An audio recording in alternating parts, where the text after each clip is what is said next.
Shalom à tous, Baruch Hashem, Ashrenu, Matov Alkenu. On a le route de continuer encore dans la Torah 46 du Likutei Moharan, Kamatov Hashem, Ezetov Hashem. Donc, on était arrivé, on a fini la Torah dans les mots que Rabbi Nachman, comment il a écrit la Torah. Et là, Rabbi Nathan, il reprend ce qu'on a déjà vu. Il va reprendre, donc pour nous, ça va être un peu une forme de résumé. On va voir si on a bien compris. Et ça va nous permettre de rééclaircir certains détails sur lesquels on est passé à côté. D'accord. Et donc, là, il nous dit, voilà, Rabbi Nathan, il nous dit, Liot kodem chez takti Torah zod, miktivat yado akdosha, katavti mitrila ktsat minanze beatzmi. Avant d'avoir recopié la Torah de la main de Rabbi Nachman, parce que Rabbi Nachman, qu'est-ce qu'il faisait? Des fois, il donnait à Rabbi Nathan des écrits qu'il avait déjà fait. Une Torah qui était déjà écrite, déjà bien articulée. Rabbi Nathan, juste il a recopié, il copie le texte que Rabbi Nathan il a donné, qu'il a écrit à la main. Et là, il nous dit, avant que je recopie cette Torah-là, cet enseignement-là, de la main de ses écrits à lui, quoi, de sa main sainte, j'avais déjà écrit pour moi, hein, de ce sujet-là, pour moi-même. Comme je l'avais entendu quand il avait fait le shiur. Et vu que les choses là-bas, elles étaient aussi un peu plus clarifiées. C'est-à-dire qu'il y a ce que Rabbi Nachman a écrit et ce qu'il a dit. Rabbi Nathan, il a écrit ce qu'il a entendu de la bouche de Rabbi Nachman. Rabbi Nachman, il lui a donné les écrits qu'il avait écrits. Donc Rabbi Nachman, quand il a parlé, il a pu nuancer et dire les choses d'une certaine clarté qu'il n'a pas dit dans l'écrit. Donc il me dit, je vous ramène quand même mes notes que j'ai fait moi à l'écrit, parce qu'il y a des clarifications qui peuvent vous aider à mieux comprendre tel que moi je l'avais entendu. C'est pour ça que je les ai recopiés aussi. Et les deux, elles sont comme un. Ce qu'il a écrit et ce que moi je vous ramène ici par écrit de ce que j'ai entendu, ça fait les deux sont bien, ils sont comme une seule entité qui est inséparable. Bezéou, et voici justement ce que je vous disais. Donc là, il résume un peu ce qu'on a vu déjà au préalable. Il n'y aura pas tellement de chidouche. Le Inyan, de taper des mains dans la prière, ce sujet, il est rapporté dans les écrits du Harizal du Etzraim. À la Pasuk, dans le Pasuk sur Eyov, Tetzain qui nous dit Shalev Haïti Vaïfar Fereni. Ce verset, on ne l'avait pas vu. Il dit c'est quoi Shalev? On avait vu un verset de Veyasem Lecha Shalom que Rachetevot, ça faisait Shalev. Mais ce verset-là, Shalev Haïti Vaïfar Fereni, on ne l'avait pas vu. Bokartor Rabbi Nathan. Ce verset-là, il dit quoi? C'est Eyov qui nous dit en réalité, le monsieur David qui commente là-bas dans le Nar, il nous dit que Eyov, il a dit Yoshev Haïti Beshalva. Oh, j'étais tranquille, je me sentais bien. Et Pitom, c'est quoi Vaïfar Fereni? Shalev, c'est la tranquillité. Et Vaïfar Fereni, ça vient du mot Perurim. Hachem, il m'a explosé en morceaux. Il m'a coupé en petits morceaux. Il a fait de moi des miettes. D'accord? Il m'a brisé. Toutes les malheurs qui sont apportés dans Job, dans Iov, qui lui sont arrivés. Et au préalable, il se pensait être Shalev. Il se pensait être dans la tranquillité. Comme Yaakov Avinu. Vaïeshev, Yaakov. Il s'assoit, Yaakov. Marqué là-bas, Rachid dit quoi? Vaïeshev, Beshalva. Il a voulu s'asseoir dans la tranquillité, Shalev. Et d'un coup, il est tombé sur lui tous les malheurs avec Yosef Hatzadik, etc. Donc, Shalev Haïti, Vaïfar Ferenim. J'étais tranquille et je me suis fait réduire en petits morceaux. Ken, par Akadosh Baruch Hu. Et Behemet, j'avais lu ça, j'essaie de vous retrouver rapidement. Ici, il dit que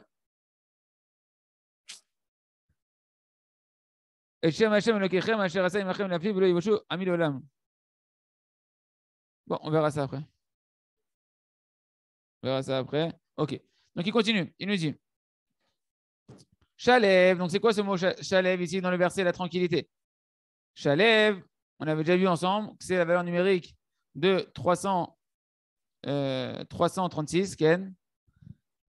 Il nous dit Gematria, Shalosh Shavayot, Veshalosh Elokim. C'est la valeur numérique de 3 fois le Shem Havaya. Donc, Yudke Vavke x 3, c'est 26 x 3, ça fait 78. Plus Elohim x 3. Donc, 3 fois le nom d'Hachem qui représente la miséricorde et 3 fois le nom de Dieu qui représente la rigueur. Elohim, c'est 86. 86 23, ça fait, x 3, ça fait 258. 258 plus 78, ça nous fait 336. C'est la gématria de Shalev. Shalev, tu vas être tranquille. Il faut que tu adoucisses les rigueurs. On avait parlé de la tfila. La tfila, ça sort par la gorge, le garonne. Là-bas, il y a 3 fois Elohim, gématria 3 fois Elohim, la gorge. Quand tu pries, il y a 3 fois la midatadine qui vient. Il fallait adoucir ça par 3 fois la Rachmanout de Kadosh Baruch Hu, c'est quand on tapait des mains. Les deux mains qui se rencontrent plus la main qui apparaît quand on tape des mains. C'était les Abba d'Akadosh Baruch Hu. Tu veux être tranquille, il faut adoucir les rigueurs. La tranquillité, c'est quand tu sais faire la symbiose entre la bonté et la rigueur d'Hachem. Ce que Rabbi Nachman a dit dans la Torah 4 de l'écouter Moharan, de voir Hachem Elokeinu, Hachem Echad. Hachem, il est un. Quand tu arrives à réunir Hachem Elokeinu, la miséricorde et le din d'Hachem, que tu vois que tout c'est de l'amour, à ce moment-là, hein, tu es chalev, tu es tranquille, tu es en paix. Okay? Verachet tes votes. Et en réalité, j'ai lu ça, je ne sais plus où j'avais lu ça, mais Eyob, il pensait qu'il avait réussi à faire ça. Parce qu'il a dit Chalev Haïti, j'étais tranquille. Et d'un coup, Hachem m'a réduit en morceaux. Il pensait qu'il avait réussi à adoucir la rigueur, qu'il avait réussi à faire l'harmonie entre la Mdatadin et la Rachamim, la rigueur et la miséricorde d'Hachem. Et finalement, Hachem, il l'a secoué pour lui faire comprendre qu'il n'était pas encore arrivé à la shlemut, à cette shlemut-là. Okay. Verachetevot, Shel, Veyasem, Lecha, Shalom. Et ce mot Shalev, qui est l'union entre le din et la Rachamim, 3 fois Elohim, 3 fois Shemavaya, eh ben, c'est les initiales aussi du mot Veyasem, Lecha, Shalom, les Birkat HaKohanim, les Kohanim qui t'amènent toutes les brachot, qui t'amènent la paix, qui sont la Data Chesed, qui t'amènent toutes les brachot sur toi. Les initiales de Veyasem, Lecha, Shalom. Veyasem, c'est Vav, Lecha, c'est Lamed, Shalom, c'est Shin. Ça fait le mot Shalev, c'est la tranquillité, c'est la sérénité, c'est le mot Shalev, qui fait référence au Shalom, à la Hardout. C'est-à-dire quoi que tu as annulé ici tout le din qu'il y avait sur toi. Tu es dans le Shalom, tu es dans la paix avec Hachem, tu n'as plus de marloquette autour de toi, etc. Daïno, Shosha Peamim, Avaya, Mamtik, Shosha Elokim. Donc, qu'est-ce que ça veut dire Shalev? En fait, ici, la tranquillité, c'est que 3 fois les 3 noms de Yud Kei Vav Kei Kadosh Baruch Hu de la Mizakot Hachem, ils vont adoucir les 3 noms de Elokim. Ça se passe quand on tape les mains. Et là maintenant, vous allez comprendre, Rabbi Nathan nous répète ce que Rabbi Nathan nous a dit à l'oral, ce qu'on a déjà vu ensemble. Donc, écoutez bien, c'est une chazara. Comment tu arrives à cette tranquillité-là, avec toi-même, avec ta femme, avec Akadosh Baruch Hu, et être en harmonie, il n'y a plus de discorde. Où tu vois ces 3 Havaya qui apparaissent, et ces 3 Elohim qui apparaissent, qui vont se réunir pour avoir le Shalev et la tranquillité, qui est Shlosha Yadaim. Il y a 3 Yadaim, il y a 3 mains. Yad Agedola, Yad Achazaka, Yad Arama. La main grande, la main puissante et la main élevée, d'accord? Ve'en Yad Yamin ou Yad Agedola. Yad Smol, Yad Achazaka, Va'eder Chavukat Yadaim, Nase Yad Arama. La main droite, c'est la main grande. La main gauche, c'est la main forte. Et la réunion des deux, quand je tape des mains dans la prière, va faire la Yad Arama, la main qui est élevée. Une représente le Chesed, l'autre représente le Din, l'autre représente la Tiferet. Mais en réalité, les 3, en réalité, c'est des Shem Havaya. On avait vu que Yad, il va expliquer Rabbi Nachman, rappelez-vous que Yad, les mains, c'était 3 formes de miséricorde à Kadosh Baruch Hu. Et ce qui va se passer quand on tape des mains, on va réunir ces 3 dimensions du Yud Kei Vav Kei de Kadosh Baruch Hu. C'est pourquoi quand tu vas taper des mains l'une contre l'autre dans la tefila, eh ben, ça va adoucir les rigueurs. Pourquoi? Parce que la main, elle représente en soi la main, le Yud Kei Vav Kei d'Hachem.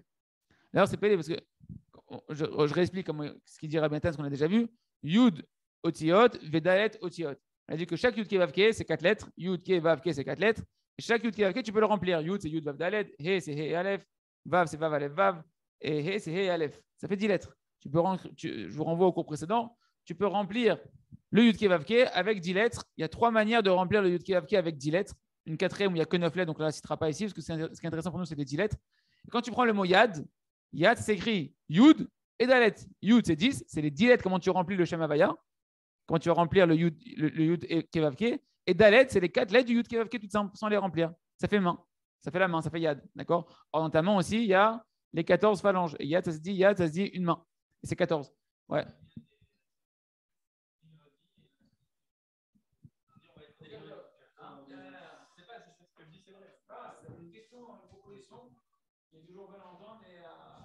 Ça ressemble un petit peu aux 10 mélodies, que Rabbi Naou il a dit on va délivrer avec un nigoun de 10 mélodies et avec le chant simple de pré et quadruple. Ça, tu vois, genre, en 4 temps, c'est un chant en 4 temps. C'est ça il a fait. Les 10 mélodies et le Yud Kei Vav Kei, ou bien pour ceux qui disent le Nun Chet même Nun. Okay. Il a fait.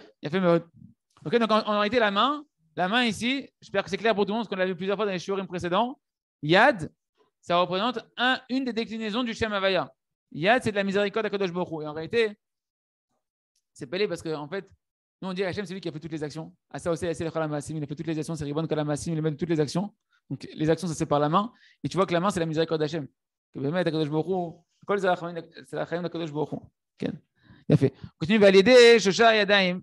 Et donc, par ces trois mains, quand tu vas taper les mains, tu vas réunir ces trois Shem Havaya qui sont contenus dans tes mains. Une main droite, une main gauche, et les deux mains qui se réunissent, ça fait une troisième main. Il y a de la Chazaka et d'Arama. Va aider Shosha Yadaim. Shosha Havayot. Et pas le fait que tu vas taper des mains, c'est trois mains. Deux mains, main droite, main gauche, plus celle qui apparaît quand tu tapes des mains ensemble, qui représentent les trois déclinaisons du Yud Kevavke, qui est la miséricorde Hashem. Nimtakim Hashalosh Elokim, ça va adoucir les trois notions de Elokim qui sont la rigueur d'Akadosh Baruch Hu. Shem Adinim Ayotim Me'agaron, qui sont les rigueurs ou les formes d'accusation qui sortent de la gorge quand tu viens prier, parce que Garon, qui est la gorge, c'est valeur numérique, 2, 3 fois Elokim, Shu Gematria, Shosha Elokim, Gimel Elokim, Gematria. Quand tu prends le mot Garon, c'est la valeur numérique, c'est 259. Elokim, c'est 86, c'est la Midatadine de Kadosh Baruch Hu, la tribu de rigueur. 86 fois 3, ça fait 258, plus le Kolel, ça fait 259. Donc quand tu vas prier, dans ta gorge, il y a des dinim qui viennent, parce que c'est pas, tu viens devant Hachem, tu demandes des choses à Kadosh Baruch Hu, comme on l'a dit plusieurs fois, il y a un din qui se lève, qui te dit que tu es digne qu'on te réponde. Digne et digne, ça ressemble, d'accord? Qui te dit que tu es digne qu'on te réponde à ta prière. Donc il y a un digne, il y a un jugement, est-ce qu'on va lui donner, est-ce qu'on ne va pas lui donner? Donc il faut adoucir ce jugement-là en tapant des mains, Be'emouna, de ce qu'on est en train de dire ici. Tu adoucis, tu amènes trois Shem Havaya qui vont contrecarrer les trois Elokim qui passent par la prière au niveau de la gorge. Ça, c'est un résumé rapide de ce qu'on a vu un peu plus longuement dans les cours précédents. Vehu Ségoula les Zikaron, et en plus de ça, taper des mains dans la prière, c'est une Ségoula pour la mémoire. Moshe Kato, Nafshi Bechapitamid, comme c'est marqué dans Tehillim 119, mon âme, elle est constamment dans ma main. Nafshi, mon âme, dans le verset de David Amila, ça veut dire quoi, Nafshi? Haïno, Nafshi, Haïno Prinat Fila, mon âme, c'est la prière. Pourquoi mon âme, c'est la prière? Comme chez Katou, Nafshi, Sabedabero. Mon âme, elle est sortie quand j'ai parlé à Hachem. Comme c'est dit David Shlomo Améler dans Shir HaShirim, quand j'ai parlé à Hachem, mon âme, elle s'est exprimée, elle s'est extériorisée. D'accord? Donc l'âme fait référence à la parole, nous dit Rabbi Nachman d'après ce verset. Bechapitamid, donc l'âme fait référence à la parole c'est la prière. Donc Nafshi, c'est la prière. Bechapitamid, elle est constamment dans ma main. C'est quoi, elle est constamment dans ma main? Haïnou Shema Kekafalka Beshatat Fila. David Améler, il parle en fait que quand il est en train de prier et qu'il est constamment en train de taper les mains dans la tfila. C'est ça, Nafshi Bechapil. Ma tfila est dans ma main, c'est que je prie et je tape des mains quand je prie. Clair pour tout le monde? Allez, lisez la suite du verset. Je comprends maintenant c'est quoi la suite du verset. La suite du verset, Vetoratecha lo shacharti. Et ta Torah, je ne l'ai pas oubliée. Ken, pourquoi? Quel rapport entre le fait que je tape des mains dans la tfila et que je n'ai pas oublié la Torah? Parce que l'oubli vient d'une étroitesse d'esprit. Bechinat Elokim, l'étroitesse, ça vient du nom de Dieu de Elokim, qui est de la rigueur, qui vient réduire les choses, qui vient limiter, qui va mettre de la rigueur aux choses. Donc l'oubli, ça vient quoi? C'est que ton esprit il est dans un étau. Ton esprit est dans un étau. Tu n'arrives plus à voir Hachem, tu n'arrives plus à rattraper de la Torah. Il faut l'élargir. L'effet d'élargir, on va dire, l'esprit, c'est de la miséricorde. D'accord? C'est la miséricorde de Dieu. Donc il faut adoucir les rigueurs. Donc le fait que tu oublies la Torah, c'est parce que ton esprit est dans un état de din, dans un état de rigueur, qu'on appelle le nom de Elokim. Il faut adoucir ça. Quand tu vas taper des mains et que tu vas réveiller ces trois mains d'Akadosh Baruch Hu qui représentent la miséricorde d'Hachem, sur les trois mains d'Hachem de miséricorde, eh ben, ça va adoucir les rigueurs. Ton esprit va s'élargir. Tu vas retrouver des mochin, des gadlout, des facultés de perception d'Hachem qui vont être élargies. Tu vas retenir la Torah. Donc, chez Mamtik, Adinim Kanal, quand tu vas adoucir les rigueurs, comme on l'a dit en tapant des mains, Azaï, Mochin, des gadlout, tu retrouves des grandes facultés de perception d'Akadosh Baruch Hu. Et donc, tu n'oublieras plus la Torah. Valken et Torah Techa lo shacharti. Tu comprends maintenant la fin du verset qui dit quand ma prière, mon âme était constamment dans ma main, c'est quand ma prière était constamment j'étais en train de taper des mains constamment dans la prière. Ben, ta Torah, je ne l'ai pas oubliée. Et il nous dit, Rabbi Nachman, là comment c'est beau, Vetorah Techa lo shacharti, aussi Rachetevot de Shalev, c'est aussi les initiales de Shalev, la tranquillité, cette fameuse symbiose 300, la gematria de Shalev 336, qui est valeur numérique de Garon, enfin de 3 Elokim plus les 3 Havaya. Tu veux retrouver la Torah que tu ne vas pas oublier. Il faut être Béchalva, il faut être en tranquillité avec Hachem, il faut adoucir les rigueurs. Quand tu tapes des mains, tu as les 3 Shem Havaya à 78, tu as le fait de taper la Garonne, là c'était 250, Garonne c'était 258, 259, ouais, et la symbiose des deux, ça faisait Shalev, c'est cette tranquillité-là, qui est les mêmes initiales que Vetorah Techa lo shacharti, ta Torah, je ne l'ai pas oubliée. C'est Goula, il ne faut pas oublier la Torah. Taper des mains dans la tfila avec Emouna, qu'on adoucit les rigueurs.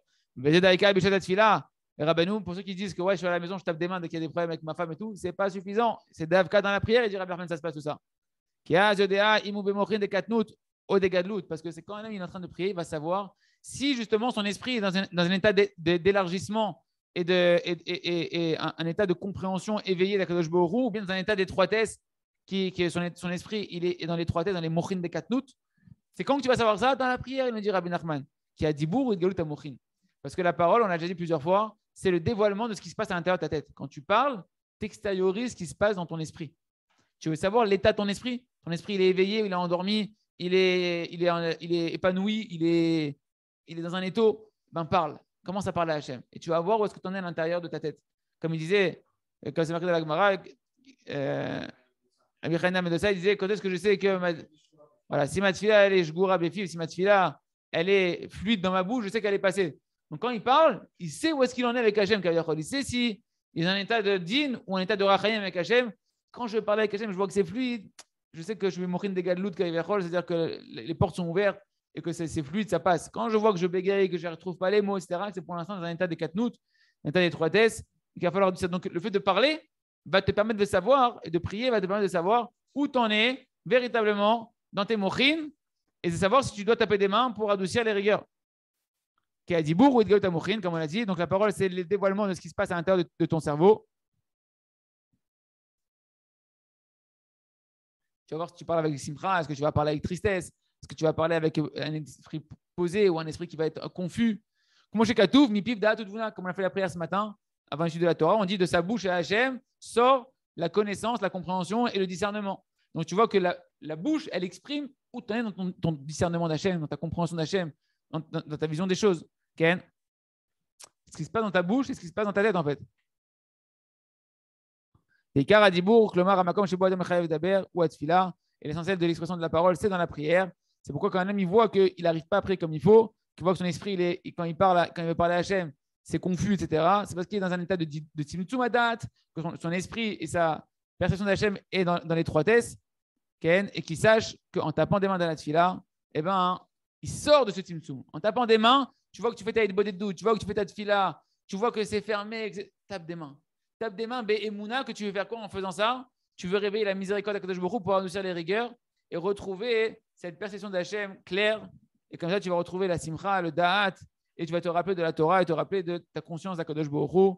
Ashrenu mataf lekenu, on vient de finir Baruch Hashem, la Torah 46 du Likutei Moharan.